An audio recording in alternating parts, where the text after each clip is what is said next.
All right, Chaz. This is adults only, and boy, they just don't know what we've been through to try to get on today. But we Right. made it. We made it. Yeah. And so how you doing, man? I'm doing all right yourself, trying to fight through those technical difficulties we just had, man. That was crazy, man. Yeah, I guess sometimes people don't know what happens before broadcast, but we got on in the nick of time. So Right. having said that, we like to welcome all those to our live broadcast called Adults Only. It can be seen every Wednesday at 6 o'clock Central Standard Time and at 7 o'clock Eastern Standard Time. So we welcome all of you, and we truly appreciate you being a part of this because you really could have been doing something else. But we're Right. going to continue our conversation, Chaz, as you see now going across the ticker there, breaking free from complacency, part 3. And before we start talking about this, Chaz, I just want you to just kind of chime in and say something about why are we still talking about complacency in the African American community? Because it seems like that's what's hitting us the hardest. We're sitting back, we're not doing nothing, we're just letting things go all over our heads, and we just seem like we don't have really an appetite or an urgency to really change anything. So I think that's why it's important that we keep discussing and hashing out these issues. Yeah, and especially when you look at what we're going through, Chaz. Let's be honest tonight.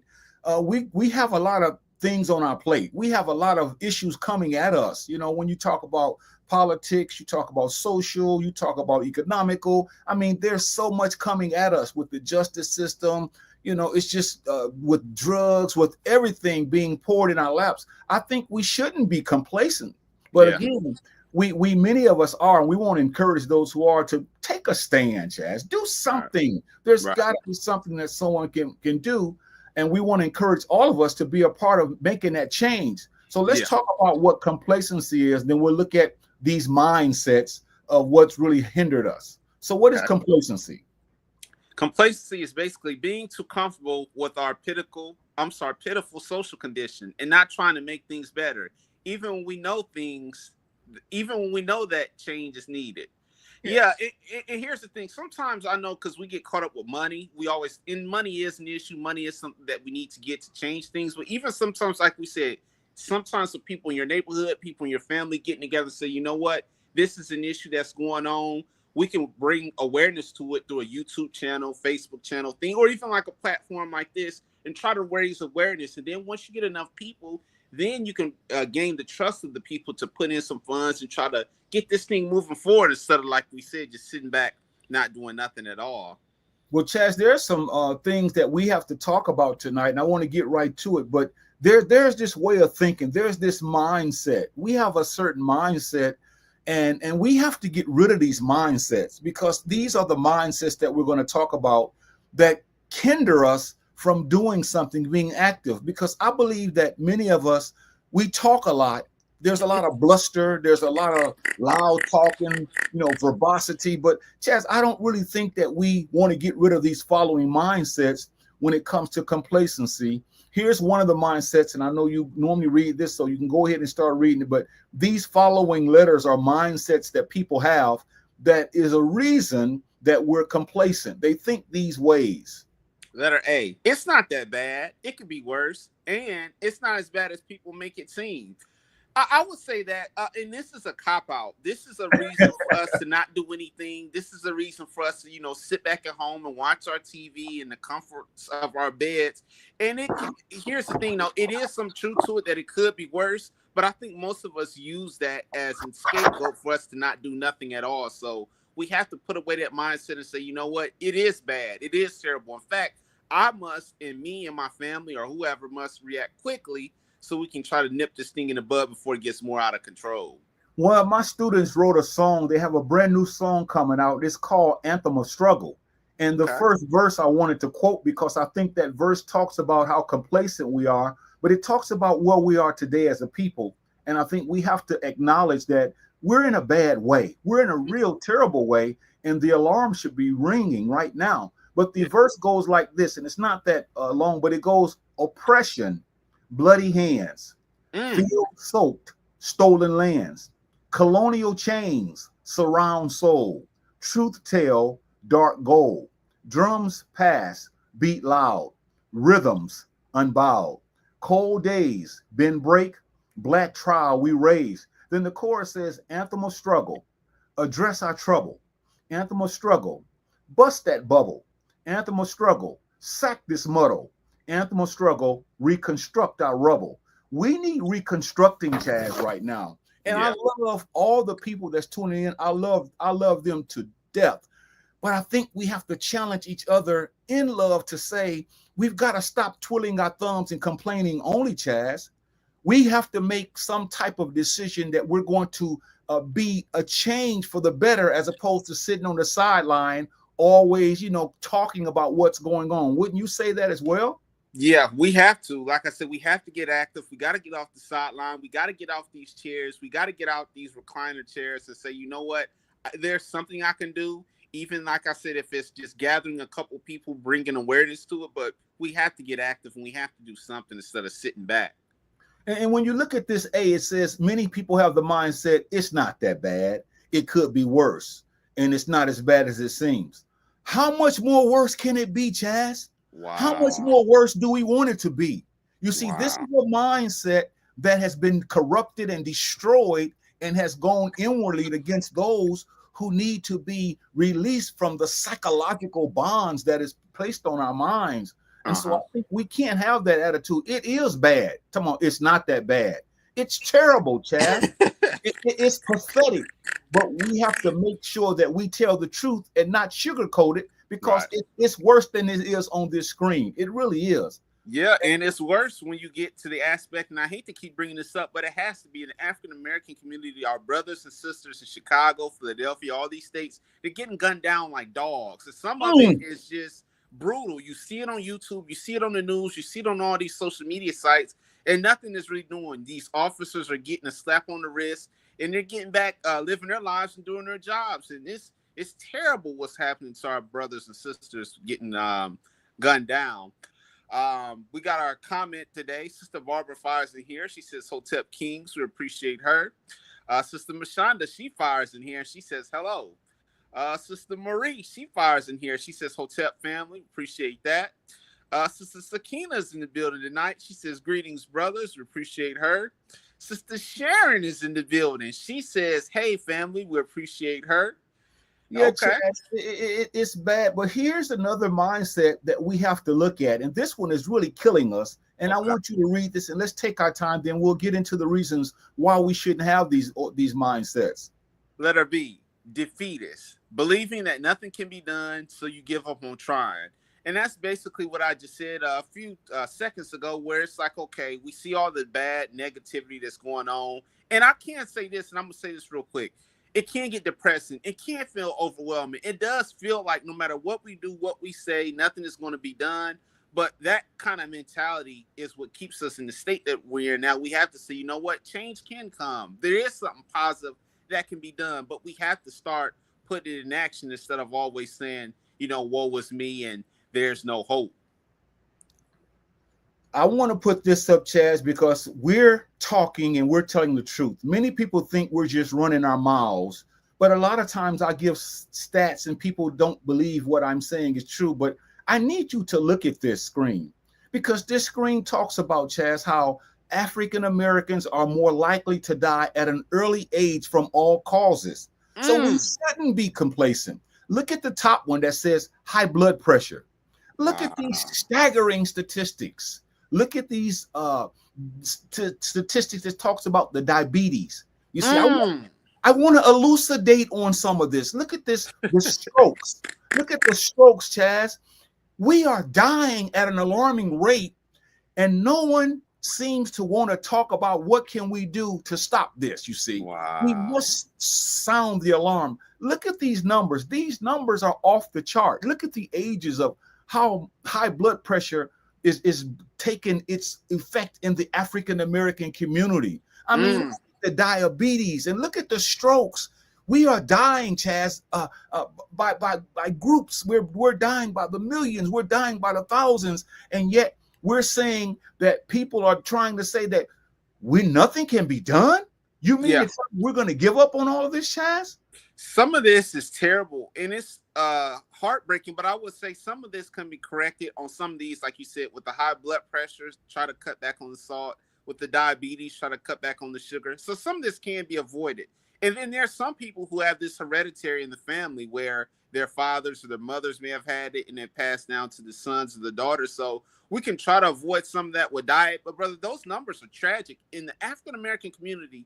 And it seems like it's going to continue to get worse as well as the years progress. We need to break free from complacency.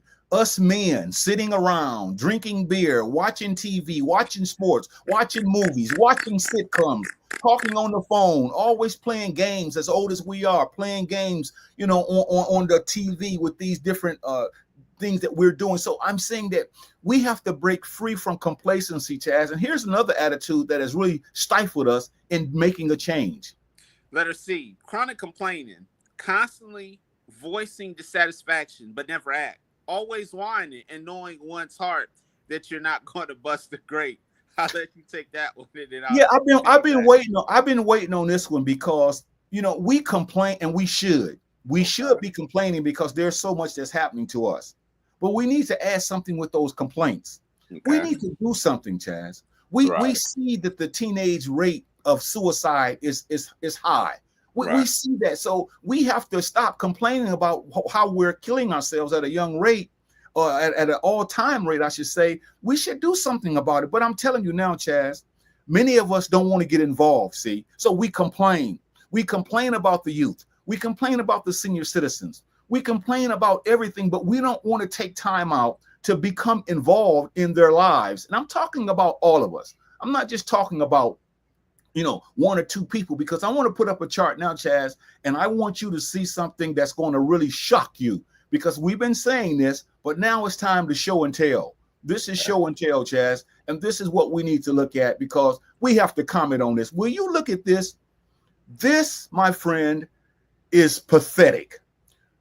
Now, this is from 2011 to 2020. So the rates are pretty much the same. But look, it says suicide rates for Black or African-American populations by age in the United States. Will you look at these numbers? Look at the numbers of 15 to 24, 25 to 34, 35 to 44. You see, those green marks are African-Americans. I have this chronic complaining, this is in the way, but those green marks are us. You mean to tell me we can't sit down as adults and bring this to everyone's attention to say we need to be there for our youth, for our young people? Look, even the thing that's so startling about this is we only have about 60, let's say 45 to 60 million African Americans in the United States. And so our numbers are extremely high for the population. And yet we don't talk about this. Our young boys and young girls are killing themselves because they can't cope with life because we're too busy ostracizing them. So I had to show these charts because people think sometimes that you and I are just flapping our gums, but no one is saying anything about this suicide rate for us is out of control. But who's talking about it, Chazz? Not many about it. Not many. And I was going to say, now, I do feel sorry for all age groups, elders, young, old. But I think at this point, it's important for us to sound the alarm to our youth, the young ones, because at that point, their minds are still developing. Their minds are still kind of being shaped by social media. So I would think that they're the one, not that the elders don't deserve any care, because if they're taking themselves out, that's terrible too. But I'm saying for the argument of this conversation, getting to our young ones, giving them hope, inspiring them, nipping this in the bud so that way they don't have to grow up fighting this, because I'm telling you now, at a young kid's age, it is important that you nip this in the bud so that way they're not going through this. But those charts, man, it's sad. And it's like you said, it's going to continue to probably get worse too. Well, I'm glad we're having this discussion, because tonight on Adults Only, we're talking about how we can break free from complacency. There's so much happening to us, but most of us are sitting around not doing anything but watching TV, eating food, just having a great time when the world is burning around us. Our people are dying. And so this is why we speak with such passion, because this is really, it's affecting us. Here's another mindset that we got to get rid of, Chazz.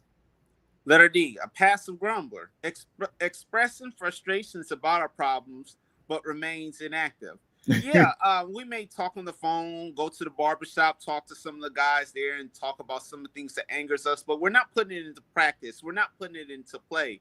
Or we may get hyped for that second or those 20 minutes or whatever while we're doing our activities. But then after that, we stop. So I think once again, the main thing of this broadcast is actually putting it in action and actually getting something going.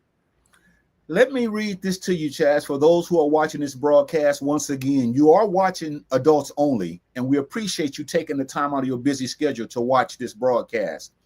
We're talking about breaking free from complacency, and here are the reasons why we shouldn't be complacent. Black women have a higher child mortality rate. Pregnancy-related mortality for Black women, get ready, Chaz, is about 4 times higher than white women. Maternal morbidity can also induce adverse infant health and outcomes. The maternal mortality rate, Chaz, for Black mothers doesn't improve with socioeconomic status or educational level. So that means that no matter how much money you have, no matter how much education you have, our Black women and their babies are dying at an all-time alarming rate, and yet we're sitting around acting like everything is doing well. Because there's racism in healthcare. Black women are discriminated against. They're not even given the medicines when they're giving birth, the epidural, the stuff that they're given. They're not even giving these Black women this, and they're struggling, they're suffering. And I think it's time for us to talk about this intelligently, but I think it's time for us to talk about this where we're challenging all of us. We've got to start doing something about the situations that we find ourselves in. And I want to read this again, Chaz, and I'll get it off the screen. But I like to show stats because some people don't realize that this is real, man. This is real. Black women have a higher child mortality rate. Pregnancy-related mortality for Black women is about 4 times higher than for white women. Maternal morbidity can also induce adverse infant health outcomes.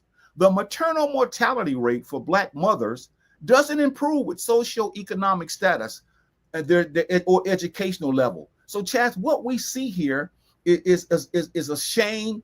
We see something that a lot of us want to run to buildings and talk about and pray about and sing about and shout about, but we don't want to do anything about it. And so I'm going to show you one more chart, and then I'll let you take over because we're talking again. We're going back to how these sisters and their babies are dying at an all-time alarming rate because many of us are not doing anything, not trying to help them, not showing that we need to make sure that these sisters get what they need. Now watch this, Chaz.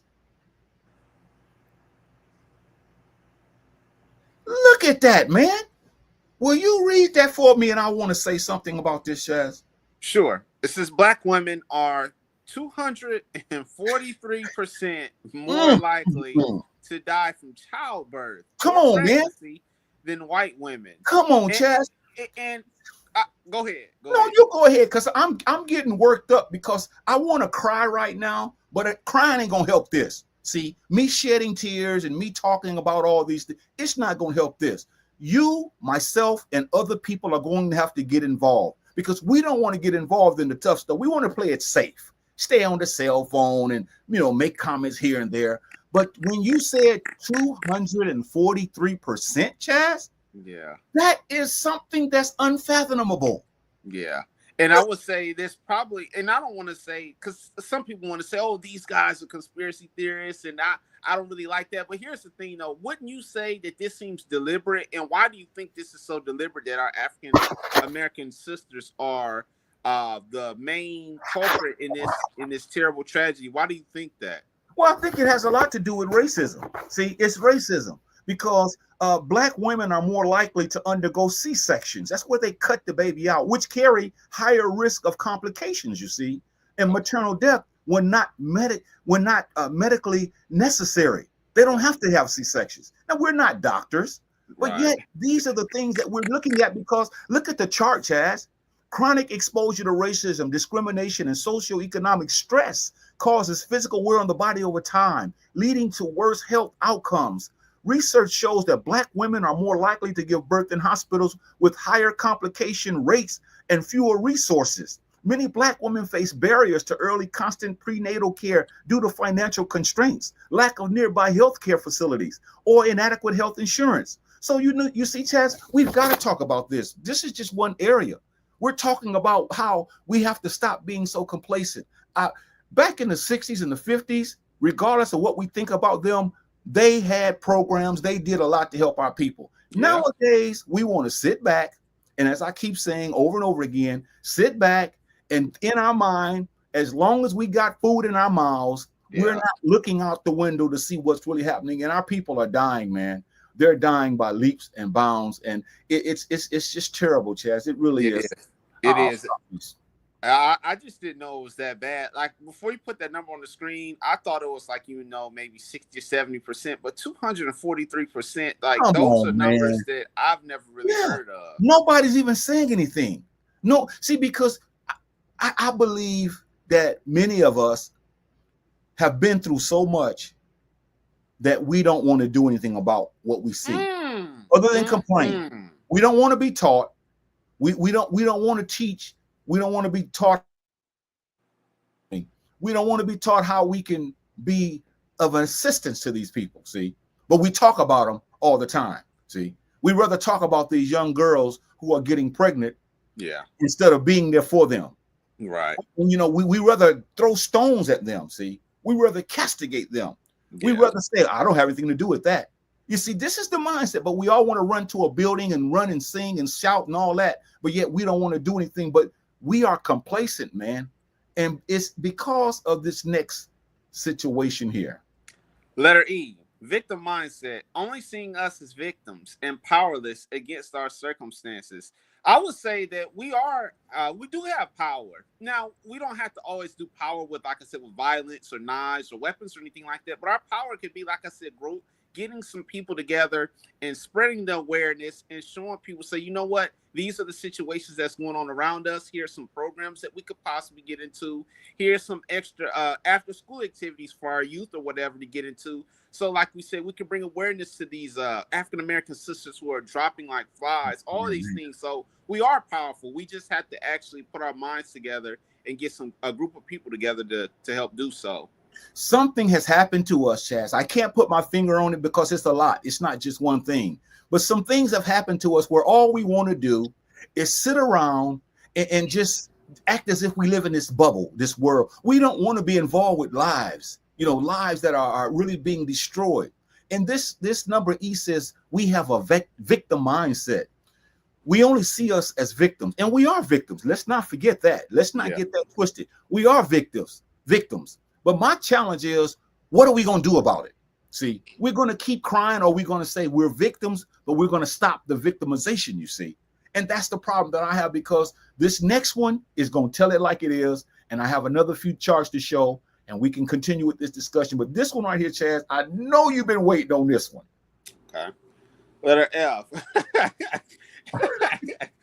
Armchair activist. Having all the answers to our problems, but never involve itself. And armchair person is just a person who basically has his or her arm in a rocking chair or a chair, sitting back. You know, put that on there, but they're not doing anything. They have all these answers, but they're not actually putting forth any effort, bringing no awareness, bringing no funds or anything to these solutions. And we're not involving ourselves. But that was funny. I didn't expect that. No, because it's just like some of us guys. Some of us guys watch sports, and then the Monday morning we look at the scores and we say what we would have done. We say if we were there, what we would have done. It's easy to say that. It's easy to say that on Monday morning. But right. You get your behind in that game when they come at you and see if you do what you say you're going to do. This is how we are now. We have all the answers, and it's getting to the point where I don't even like to talk to people that often anymore, even though I shouldn't be that way. But I'm becoming the type of guy that I like to say very little words, because whatever you say, someone has the answer to all of the problems, but never involve themselves. They never take time out of their schedule to help people. And they see that our house, figuratively speaking, our house is on fire. Yeah, and yet it really is. We don't really see the necessity to try to do something to put the fire out. And that's where the problem lies, Chazz. Here's another chart. Go ahead. You're going to say something? Oh no, I was just gonna say I forgot about that saying armchair activist. Here's another one about the youth. Wow. In fact, maybe I should stop sharing this one, Chazz. Let me do something else. I'm gonna bring that one back up because I want to remove this armchair activist. Now I want to bring it back up because I think we need to really look at this one here, because it's very important that we're honest about what we're dealing with. And we're showing chart after chart, graph after graph. Look at the pitiful condition that we find ourselves in, but yet many of us don't want to face reality. And here's the reality. Understanding Black youth suicide. The rate of suicide in the Black youth, listen to this. The rate of suicide in Black youth, 13 years old, is approximately 2 times higher compared to white peers. In 2008, suicide was the 5th leading cause of death among Black youth. Here it is, from the ages of 5 to 18 years old. In 2018, it was the 3rd leading cause of death among Black youth ages 5 to 18. And now look at from 2009 to 2019, the percentage of Black high school students who considered suicide has increased, Chazz, from 12.95% to 16.89%. Those high school students who made a suicide plan, it increased from 9.79 to 15.02. And those who are attempted suicide, here it is, those African-American students who attempted suicide, it increased from 7.94% to 11.85%. And I'm hotter than a firecracker right now, Chazz. I'm angry. I'm angry with myself. Yeah. I'm angry with my community. I'm angry with religions. I'm angry with the educational system. I'm angry with the community at large. I'm angry with the society, because our people are being wiped out and nobody's saying anything other than wanting to watch something on TV or hear somebody sing on a reality show or watching something that makes no sense. And yet this is going on right before our eyes, Chazz. Please say something before I explode over here. Basically, it's terrible. Like you said, with these alarming rates, it's sad, it's heartbreaking. Our youth have no hope. And once again, we're the culprit. We're the main ones that seem like we're getting the brunt of this, where our young youth, like you said, the age of 5, they don't see any more hope. And if they don't see any hope, they need someone and some people to look to. And it's not sometimes always the movie actors, from some positive role models in the community, role models in the family, some kind of people to give these young ones hope, brother. But because here's the thing, when you strip away hope from a people or a society, it is at that point, it's over, because they're just doing anything. They're getting to drugs, gangs, all kind of things. So I will always say we have to give our youth hope, and elders hope too as well, because they're taking themselves out too. That's sad. Letter G. I am fine where I am attitude. You may or may not be, but we as people are hit. Yeah, that's that old I got mine and you go get yours mindset. And I despise that kind of mindset, because it shows how selfish you are. It shows how much you don't care for your other brother, because you always say, well, if I got it, he should get it. It's not that simple. Your family may have came for more money. That other person's family may not have had that much money. So there's all kind of factors that go into this. But once again, where you say that kind of stuff, that shows me where your mind frame is. You have to say, you know what, just because I got it, it may be tougher for that other individual, but what can I do to help him or her to get out of this situation? But we are, as you said at the last point of this, now Pastor, brother, as a people, and I agree, most of us, we're hit, brother. We're hit. Now, this is the question I want to have, and it's rhetorical. How can you be fine? And I don't mean you, I'm talking about us as a people and the people with this mindset, because they're complacent. How can you be fine and have that kind of attitude when you see the charts we just put on the screen? When our sisters are dying, giving birth to babies, when our young babies are dying, how can you be fine and have that kind of attitude when our brothers and sisters are being incarcerated like never before? How can you be fine when our grandparents and our parents are on the verge of getting their social security checks cut and taken from them? How can you be fine when our children that's going to these public schools, this educational school system, who are being misguided and misled? How can you be fine when you're robbing Peter to pay Paul every time you get money in your pocket? How can you be fine? I can go on all night. How can you be fine? Why won't you say anything? Why do you sit there? Why do you just look at this stuff and let the house burn and not do anything? I'm all for that rant, Chazz, but that is a disturbing type of attitude. But yet this is the same people that have allowed this stuff to happen as the next attitude comes up. Letter H. That's just the way things are. Attitude.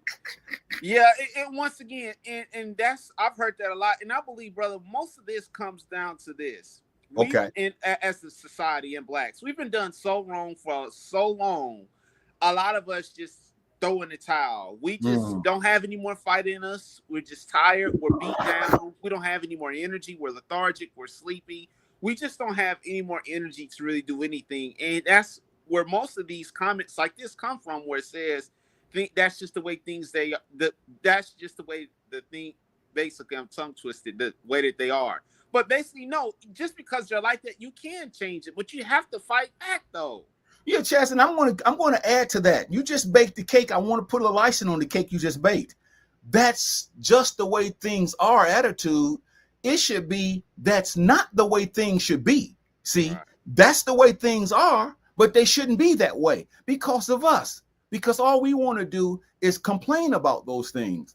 I like to ask those audience members out there now, are you, and I'm asking myself and yourself as well, are you involved in any social outreach organization that's helping the people that we're talking about?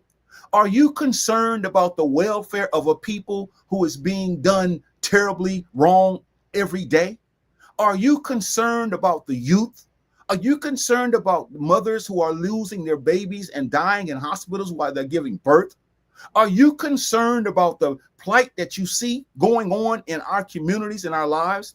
Are you concerned about the family that you're in, which seems to have no hope and is in total despair? You see, those things shouldn't be that way, Chazz. But that's what happens when you're complacent. You start making excuses, and that's what happens, man. This is a hard one. Brother Ray Fires in here. He says, I think it comes from the schools. They don't allow students to stand up for themselves against bullying without ending up in juvenile detention center with a criminal record. Yeah, Sister Sharon says, she says, absolutely. And Brother Ray Fires back in here again. He says, when it comes to suicide increase amongst black teenagers. We showed all kind of graphs. We showed all kind of charts that's telling us that's what's going on. So we're talking about that mindset, Chazz.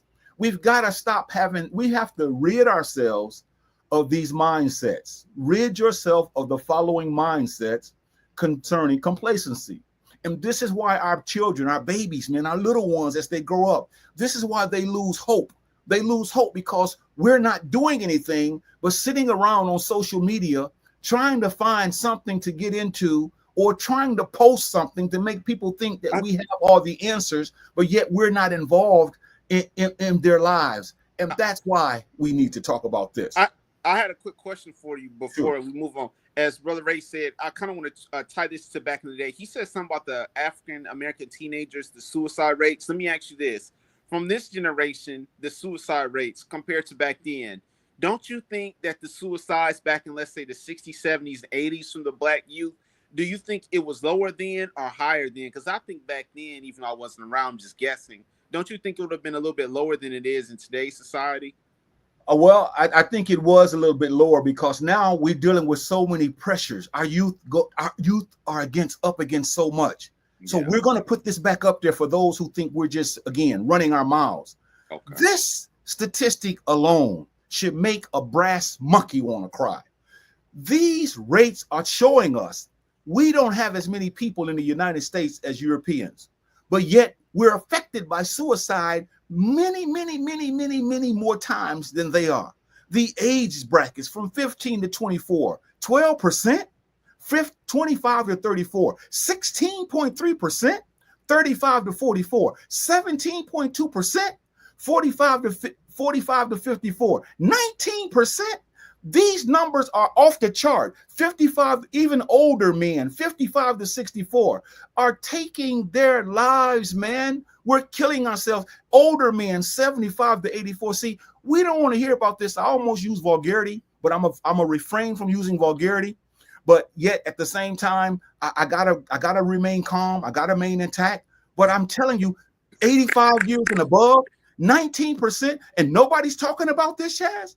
All we're doing is locking doors, telling people we want $40,000 for some church money. This is all we're doing now. Is that what we're doing now? Locking doors when we see what's going on with these people, our people, and nobody's talking about this the way it should be talked about. Nobody wants to do anything about this. Yeah, and I was going to say too, because I talked about the youth, the elders, that I feel bad for them too, because like you said, they've been around 60, 70, 80 years, and they don't see any more hope. And for them to even do that to themselves, it's just showing that, brother, as a society, this is crumbling, and a lot of it is falling in on us by the second. Read it and weep. Read it and weep. Understanding Black youth suicide. I will put these charts up till the cows come home, because a lot of people live in this fantasy world. They live in a fantasy land, Chazz. They don't want to be taught about what's really going on because we think we know everything. If you look at this graph, this chart that I have up before me now, this chart ought to make us want to just stop and say, oh, my. The next time somebody's young and they come to me, I'm going to sit down and listen to them. I'm going to ask them, how are you doing? I'm going to ask them some key questions, because if you look at this, everything is up. You see all these arrows up? All these arrows are up. And this is telling us that suicide amongst African Americans, people thinking about it in high school, man. And listen, percentage of Black high school students who considered suicide, it's up from 12 to 16%. Percentage of Black high school students who made a suicide plan, it's increased to 15. They thought about doing it. And look at the last one. Those Black high school students who have actually attempted suicide, is 7.94 to 11.85. Chazz, this is appalling. This is really appalling. And I'm saying that many of us don't want to address this. You see, we don't want to talk about this because we keep thinking that everything is fine, and as long as we got a little money coming in, as long as we can go to the movies, as long as we can drink some yak, as long as we can watch some football games, as long as we can watch reality TV, as long as we can go to work and come back, we think that everything is good. But the world around us is caving in. I haven't even gotten into the idiots that's in politics and what they're doing to us now, what they're going to continue to do to us, and yet nobody's sounding the alarm. We've got to talk about this, Chazz. Yeah, we do. We definitely do. Brother Ray Fires in here. He says, when I was a teenager, I never knew any Black teens committing suicide. And then he also says, it is hard to save someone from themselves. And then he also fires in here again. He says, the whiter we act, the sicker we get mentally. Yeah, it's just sad, Chazz. It really is. Let's keep going, because these mindsets, we gotta get these mindsets out of us. Letter I have done enough already. Mindset. No, as long as you're on this earth, there's always work to do. You got to continue to strive, continue to put in work, continue to do things. And with this mindset, and even if we have done a lot, I'm not taking away from that. But there's always more youth that are, like we said, contemplating this. There's always more elders who are contemplating this. There's always someone in all of 50 states getting shot down. Like you said, the Medicaid getting stripped away. All this stuff. And for you to say that, not you, just people in general, it just goes to show you where their mind's at. So no, get out of that mindset. You know you haven't done enough. As long as you're breathing, there's always more work to be done. Chazz, I've done this broadcast with you now, and it's probably been going on a year or more. And my heart is heavier tonight than it's ever been. My heart is bleeding inside based upon what we're talking about. Because once again, Chazz, I really believe that most of us, not all of us, most of us don't care. I just got to be honest. We don't care about what we're talking about. Now, like you normally say, when it affects us, then we're ready to sound the alarm and ring the bell. But we don't care. We don't want to be a part of a group. Even those who are watching this broadcast, We appreciate you watching this broadcast. Oh yeah. Oh yeah. You're able to be a part of a serious discussion. See, we're not telling jokes. We're not standing on stage making you laugh, holding our crotch and saying foolish things, half naked. We're talking about something that most of us should. This is why we're called adults only. We got to have these kind of discussions, Chazz. We should have at least 1 million people watching this. But unfortunately, a lot of us don't care, man. And we got to get through to people that do care, because a lot of us have this "I have done enough already" mindset. And like you said, you can never do too much, especially when you look at what's really going on with us now. Yeah, and like you just mentioned, this ties to what you just said, letter J. It is not my problem way of thinking. Yeah. It's not our problem until, like we said, and I've mentioned this a lot, until it hits our front door, until it hits our neighborhood, until it hits our driveway. Then that's when we want to, like we said, start being activists and fighting back in the community. But it's basically a selfish mindset. It's egotistical mindset, and we have to break away from this kind of thought process as well. And what about this mindset, Chazz? Letter K. Things will work out in the end. Perspective. That's a good one though. And I know I've been knocking the other ones. Things can work out in the end as long as you put forth the effort, you keep fighting, and you keep going. But you can't. And here's the thing too, and I'll pass it. You can't just throw in the towel when things are quick. I mean, when things don't go your way immediately. You have to be persistent and resilient and to keep fighting. But yes, I agree with that. Things can work out in the end. Yeah, and I'm glad you changed that word. You said things can work out in the end. That's beautiful, because if you look at the way things are going now, they're not working out. If we're losing, man, we're losing. And only a fool would say we're winning. We're losing as a people. And I don't want to go down the whole gamut of all the things that we're going through. We know what's going on with the seniors, with the middle age, with the youth. All of us are dealing with a lot. We're losing. But like you said, and people been watching too much TV, because in movies, at the end, everything always works out. But there are stories where things don't always work out, Chazz. The boy gets the girl and they ride off into the sunset and everybody's crying. See, this is what we like to have, these kind of stories, you see. But our story is not that way. Right. Our story is a story of oppression. Our story is a story of struggle. Our story is a struggle of always fighting for justice.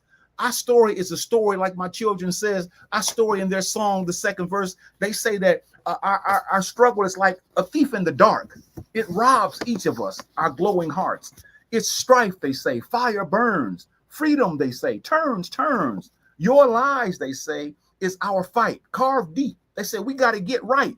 They say, rise, son, hue glow, the race stress, overthrow. Because anthem of struggle, address our troubles. Anthem of struggle, bust that bubble. Anthem of struggle, sack this muddle. Anthem of struggle, we need to be reconstructed, man. Reconstruct our rubble. And I'm telling you now, Chazz, many of us just live in that bubble where we don't see all these charts we're showing. We don't have to show charts. Just turn on the news, and better than that, look at your own life. As I look at my life, it's messed up, man. Letter I. I don't know enough to get involved in Outlook. Yes, you do. If you got fingers and you got a cell phone, all you got to do is go to www.google.com, www.youtube.com, www.bitchute.com, www.rumble.com. All these websites are basically information tools, to where if you don't know how to do things, type in the search box, how do you do X, Y, and Z? It's going to tell you. They have videos. They have tutorials. Videos sometimes can be from 5 minutes to 10 minutes. Study, take notes. So that's another cop-out. Just say you don't want to do it, because all these informations that we have on YouTube and Google and all these apps, you can always learn anything at the snap of a finger. Just get in that search engine and you'll see what I'm talking about. Brothers and sisters who are watching this broadcast, friends and family members and loved ones, we, again, can't stress the importance of how you really make us feel happy about being involved in this adults only, because as you can see, this conversation is a conversation that we've got to have, because we have to break free from complacency. Because a lot of us, and I have to look at my own life. We can't just sit around, Chazz, and twiddle our thumbs. We can't do that any longer, because our youth are being miseducated. Our senior citizens are being treated like crap. Just Wow. people every day, we're being done wrong. The prison system is doing our young men and young women in, and it goes on and on and on. And all we're saying on Adults Only is we've got to get involved, Yeah. take some part of what's going on in society that's not right, and become involved in it. Brother Ray fires in here. He says the black teens have to deal with racism, bullying, and no better alternative for them to choose from. And then he also fires in here and says, I enjoy the black liberation beautiful struggle. It is my purpose in life. Now Yeah. that right there, Ray has commented on this broadcast for the last maybe year or two, however long we've been doing this broadcast, because this brother is a really, really good friend of mine, and he loves liberation. But this is the best thing he's ever said. He's commented at least 1,000,000 times on this broadcast. This is the best broadcast and the best comment that he's ever put, because it's the end that I want to talk about. He said, I enjoy the black liberation struggle. Now, this is the part he says that's really touching. It is my purpose in life. See, he knows that that's what it's all about. Yeah. Because we struggle. Frederick Douglass and all of them talked about without a struggle, there's no progress. But see, we don't want to struggle, man. We want everything handed to us on a silver platter. We want everything given to us. We want everybody to talk nice to us. We want everybody to just forget the past. We want everybody to live in this world that we think everything is fine. We don't realize that the struggle is still real. And it's got to be all of our purposes. It can't just be Brother Ray's purpose. It's got to be all of our purpose. And this is why I'm excited about this broadcast tonight, Chazz, because breaking free from complacency, that's where it's at. That's the answer to help our kids. That's the answer to helping ourselves. That's the answer to us making sure that in the future, if there is one, that our children will have a chance, man. Yeah. Because a lot of us are just complacent. Many of us men, and I love my brothers. Mm-hmm. I love my brothers to death, but many of us got to get serious. Yeah. We've got to quit playing. Many of our sisters got to stop playing. We've got to take on some of these issues that we're talking about and deal with these issues and help stop it, Chazz. I know you agree with that. Yeah, I agree 1,000%. Well said. And we have to also, like you said, just get like-minded people, because sometimes it can get, and I'm not taking up for these people, but when you're one person solo dolo, you kind of feel like there's nobody around you. But sometimes people need that extra motivator. They need that extra motivation to get going. So find like-minded people to get this thing going. But like we keep talking about, brother, these suicide rates, these are some terrible numbers, man. Terrible numbers. Yeah, and black on black violence. People talk about us all the time, but I'm talking about those of us who, if we would just talk to people and tell them that that's your brother, that man shouldn't lose his life because he stepped on your shoes or some new shoes you have, or because he looked at your girlfriend, or you thought that he was trying to come on to her.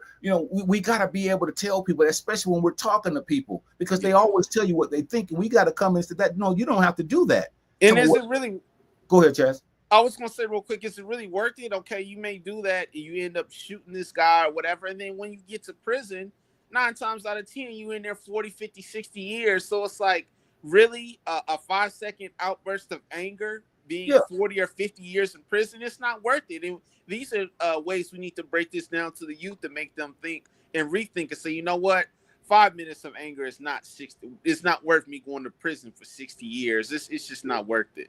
And I want to add to that too, Chazz, because what I want to elucidate on now is this, is that the energy that we spend trying to hurt each other, the energy that we spend putting each other down, the energy that we spend being jealous of each other, we should spend that on the struggle, and we will be much better people. In other words, everybody will put in their part, you see. And this is why I know there's many of us who are hypocritical. And I really don't want that to be said of me. When I leave this earth, I don't want them to say he ran his mouth all the time, but he never did.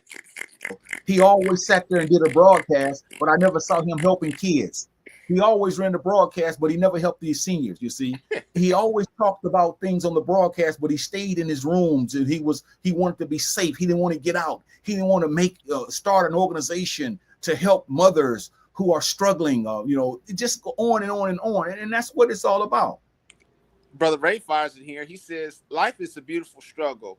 Enjoy the beautiful struggle. And that's well said. We like to sit back and think that everything should be easy. We should have all the money, drive a nice car, go to college, get a good 401k, have a good business. And like Ray is saying, the struggle, especially as an African American man or woman, you're going to struggle 9 times out of 10. And you got to have the fortitude. You got to have the mental capacity to fight back. It's Mm-hmm. always going to be a struggle from the Mm-hmm. job, from the neighborhoods. 9 times out of 10, this is the cards that we've been dealt, unless you're some mega superstar or unless you're like some rich CEO. But for the most part, the average black man or woman, you're going to struggle. And I like how Brother Ray keeps reiterating Yeah. how we need to struggle and take it in stride. Yeah, he says enjoy the beauty. He called it a beautiful struggle. See, because he's getting deep now. He's not superficial. He's going real deep into this thing. He says enjoy this thing. You may as well enjoy it because you're going to leave anyway. So leave with a smile on your face instead of a frown on your face. Sister Sharon fires in here. She says, "Who told us that we have the right to take someone's life? I don't understand it." I don't understand it either, Sister Sharon. A lot of this is programming from some of the videos that we saw, some of the rap videos and movies and magazines, and it doesn't make sense. We don't have that right. But once again, through all this programming that we've been dealt with over the years, this is what and I don't agree with them, but this is what plays a part in their uh, position of doing this to people. But it's definitely not worth it. Yeah, and I want to answer that question because that's a beautiful question. She says, who told us that we have the right to take someone else's life? Okay, and she's right. Well, the system told us this. The Europeans have told us this. Racism has told us this, and we brought into that. And so because we've been influenced, now we're doing what people want us to do. So they told us that the black life is worth nothing. So we're complacent, see? They've told us that the black woman is no good and she's always being done wrong and called out of her name. See, religion has told us that the woman is no good and she started everything and she's the cause of everything. Everyone has jumped in on us. So everybody's telling us that. Even our own family members are telling us that our life is not worth living. So therefore, you hear it all the time. I would have killed that end. I would have done this to the end. So everybody's telling us, Sister Sharon, everybody's telling us this. The point of it is don't listen to it.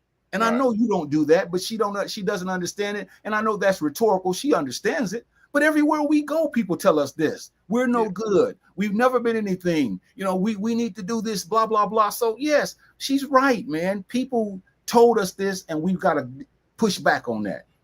Influence, she put, and I would add a few adjectives into that. Some of these brothers and sisters are under the influence, where they're high, they're on these pills, they're on this drinks and stuff like that. And being under the influences was doing some of this stuff too. So, yeah, it's bad. Yeah, my goal for everyone is to make sure that we are not complacent. That's what this broadcast is about. We wish you tune in next week. Tell someone about this broadcast, adults only, and just tell them not about Jahi and about Chazz. Just tell them two men, brothers who always bring facts and issues to the table that we need to discuss as family members, because we can't have this discussion anywhere else, because a lot of us are afraid to say things in front of other people, or when we get around our friends and coworkers, we're quiet as a church mouse. Well, we're trying to tell you that these are the discussions that we can have, that we can do something about. Brother Ray fires in here. He says, energy struggles. This is why energy waves go up and down to move forward against the friction and resistance. Sister Sharon also fires in here. She says, so they want our race to take each other out. Hate.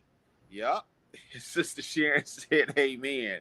And then Brother Daryl's in the building. He fires in here. He says, the N-word seems to humanize us, in my opinion.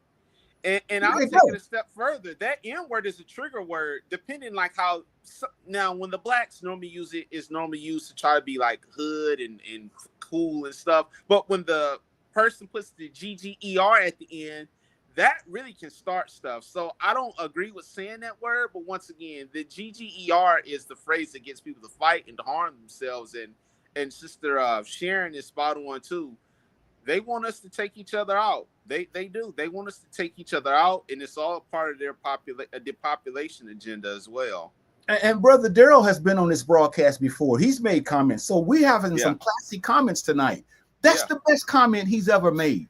He's made a lot of comments. This is the best comment he's ever made because he's talking about how we can break free from being complacent by even using the N word, because it dehumanizes us, you see. When the other people did it to us back in the day, we hated it. Now we do it to ourselves. So this is a psychological trauma that has happened to us, and we don't even look at it as if that's wrong. We've taken a word that is dirty, that is rotten, that is nasty, that is filthy, that is dehumanizing, and now we use it, and we think it's okay now. But when someone else uses it, we want to kill them.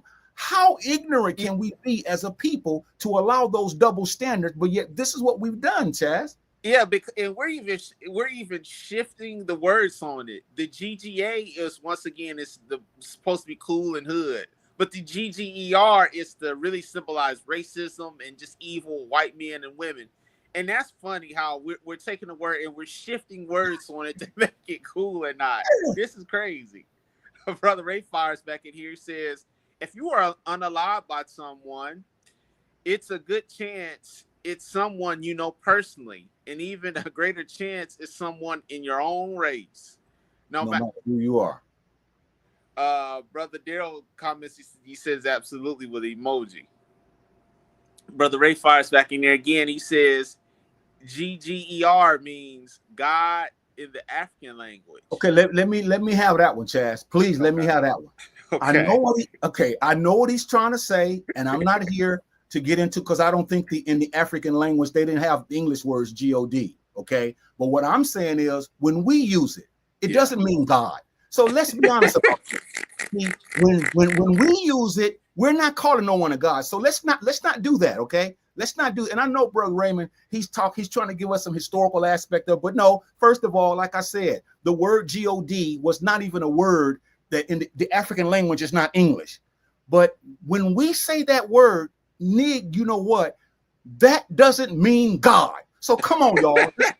Let's stop this, okay? It's not about that. Let's be honest about it. And with all due respect, I love the brother, and I know he agrees with me. He's just telling us that that's what it means in the African language. But what I'm saying is, because we are so complacent in the mind, when you call somebody a you know what, that does not mean you're calling them God. And don't you, I almost said something, Chazz, but please say something before I start cussing, because there's too much going on here tonight, and we got to be honest about this, and we need to break free from complacency, because our children, our grandchildren, even ourselves, we're so messed up in the mind, and we need to do broadcasts like this where people can tune in every Wednesday at 6 o'clock Central Standard Time, 7 o'clock Standard Time, so we can talk about issues and then do something about these issues. So let's be honest about this. That word does not mean God when I call you that or when you call me that.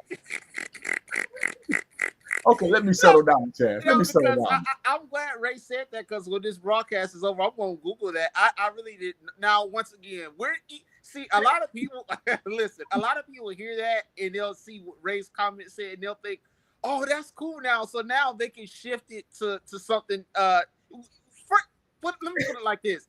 We shouldn't be saying the word period, okay? We need to leave that word alone and use something else. But once again, it's a negative term that's been used, and it starts fights, and it starts a lot of violence, especially when you put the GGER at the end. Well, the thing of it is, Chazz, is we will never break free from complacency.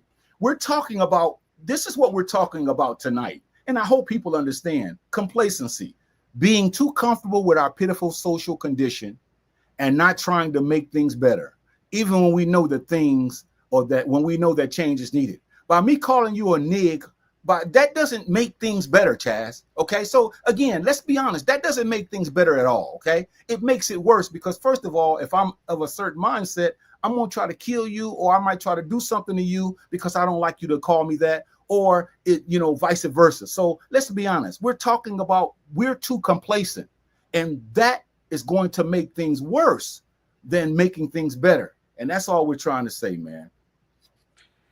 Wow, that was a good one. Brother Ray Fires here, he says, right, Chazz, Google NGR means God. Okay, okay. And this is not the time for that, because I don't really want to debate back and forth on what means what. But come on now, let's be honest, okay? Yeah. one of the things we got to do, Chaz, one of the things we got to do is we have to understand subject matter. Complacency has gotten us in a lot of trouble in our community. We haven't done anything. Yeah. We want people to come out of complacency. I don't care whether I call you God, you call me God. I don't care what we call each other. What I want to know is, what are we going to do about the situation that we find ourselves in? I'm not going to go down a rabbit trail, because it's not about that.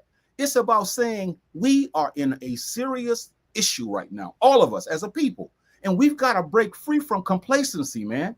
And this is why next Tuesday, if people get a chance to watch the Jahi and Kev show on YouTube, we're going to do something on, how people been calling people kings and queens. We're gonna break that down and let you know, what does that all mean. That's gonna be good, because a lot of that is just language. We don't even study African language. We don't even know African language. We just read stuff and we think that's what it is. But what the point of it is we're not interested in living like they live, to be the way they were. We just use that as a fad, or something like when we speak, it's something that we picked up on, and we're not interested in that.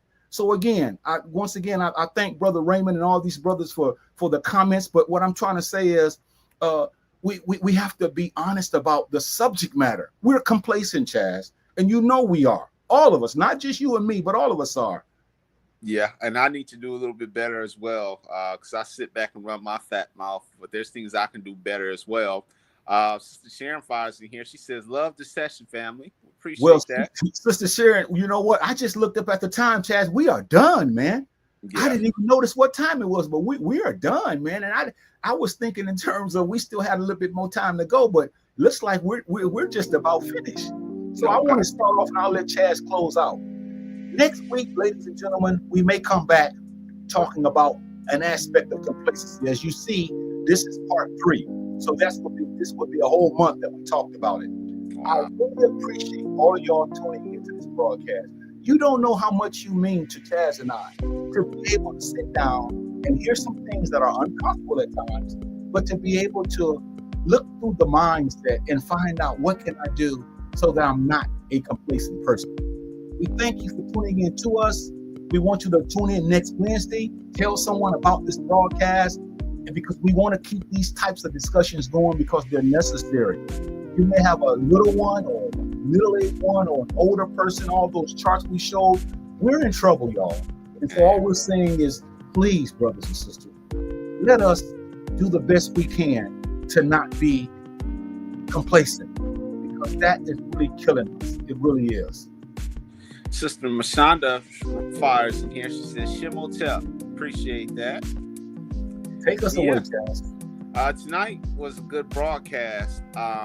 It was basically about complacency, the things that we're doing, sit back, not doing nothing, sitting back and just thinking that things are just so bad that they can never change. But we have to have a different mentality. We have to get out there, spread this word out there, and tell people about the suicide rates that are up at an alarming rate for our teens, our elders. The people are just saying, you know what?